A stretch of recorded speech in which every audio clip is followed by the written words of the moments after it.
I've been discussing the topic of backwards compatibility an awful lot lately. There were some comments from Sony's Jim Ryan, and then of course those figures from Ars Technica on the Xbox One, and now we have yet more on this, except this is from a slightly more official source. My name is Amata, and in this Red Gaming Tech video we are once again talking about Xbox One backwards compatibility. So, as you most likely saw, I was quite critical of the comments that Jim Ryan made about the lack of backwards compatibility on the PS4, and I still think that they should implement this feature because it is just a massive value add and very consumer friendly. But the point is, shortly after that, the next day in fact, I did, out of the interest of fairness, a counter-argument based upon the Ars Technica figures, which showed about a 2% or less than 2% usage of backwards compatible games on Xbox One. But of course, Microsoft are keen to stay on top of the discussion surrounding this, and we have some comments from the CMO for Xbox, Mike Nichols. And he said on Twitter, quote, "Some cues today on backwards compatible use. Roughly 50% of Xbox One users have played over 508 million hours of gaming enjoyed."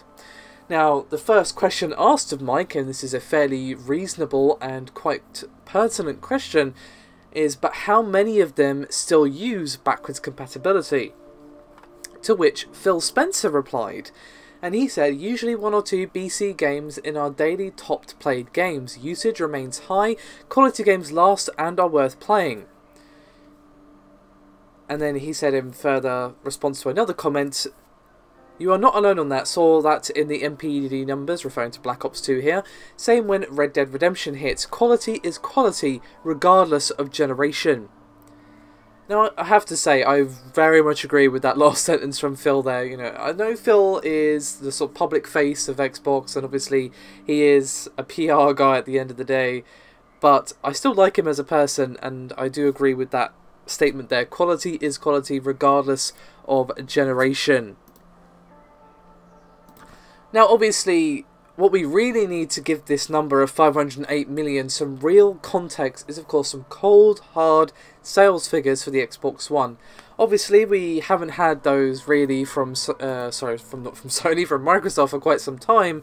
We've, of course, had stabs at it. We've had speculation based upon, you know, their total sales for the Xbox 360 and Xbox One and Xbox One S and so on. But we don't actually know for sure how many Xbox Ones have been sold. The latest reports, and again these are not official, this is from VG Charts I'm pulling this from, puts the Xbox One total sales as of April this year at around 28 million. Now, I'm not going to go into all the maths and the averages here, because to be honest, averages, while they're good for representing data and putting it in a more sort of understandable concept of, okay, this is what it actually breaks down into real world hours, but you could say that this breaks down to maybe 20 minutes per user of usage roughly.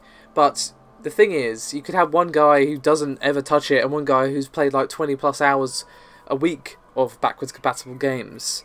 Now, I'd love to see some hard figures from everyone at Xbox as to how many people actually make use of backwards compatibility. You know, saying usage remains high is great, I'm glad to hear it, but I want to see some cold hard facts here. I don't think we're going to get them, but I'd like to see them if at all possible. And I'm glad to see this, to be honest, because, you know, I've always said backwards compatibility is just great for the consumer. And I, as I've already said, completely disagree with what Jim Ryan said. His argument did boil down to not many people would use it, but he also said, why would anyone play these games now that they look quite ancient? And I'm like, well, quality is quality, as I already said, regardless of when it was made. You know, yeah, the graphics, a lot of these games haven't aged well at all, but does that stop the game from being fun? Not in my opinion, anyway. So I think it is something that Sony should add. There's no reason not to, really. I mean, if the cost is too great and they don't think it's worth it, I understand.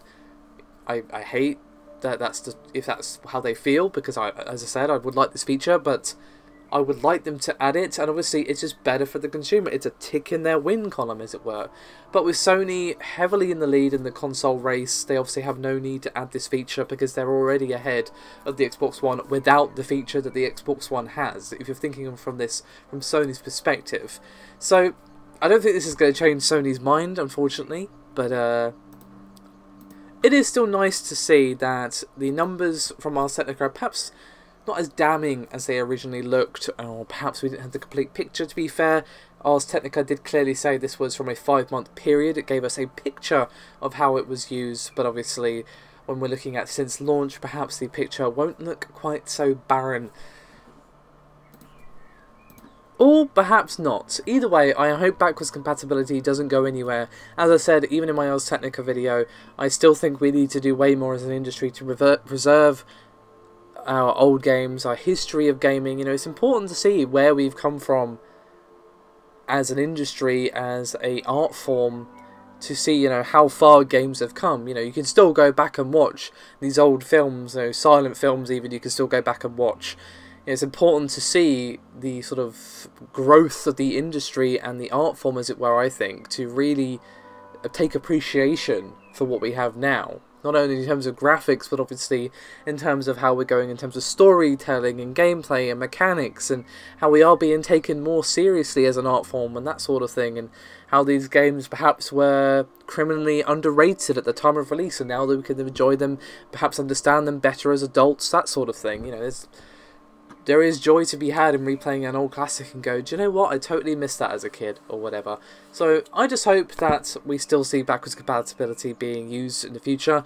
Will we see it with the PlayStation 5? I mean, that's probably more likely than getting PS3 on the PS4, because as I said, the architecture is just too different. I do think PS2 could happen on the PS4, but obviously with them having seen these numbers, or having seen the numbers for PlayStation Now, which obviously is their kind of not really answer, but basically answer to backwards compatibility, they're probably not going to make that happen, and they might even be discouraged from doing it ever again in the future.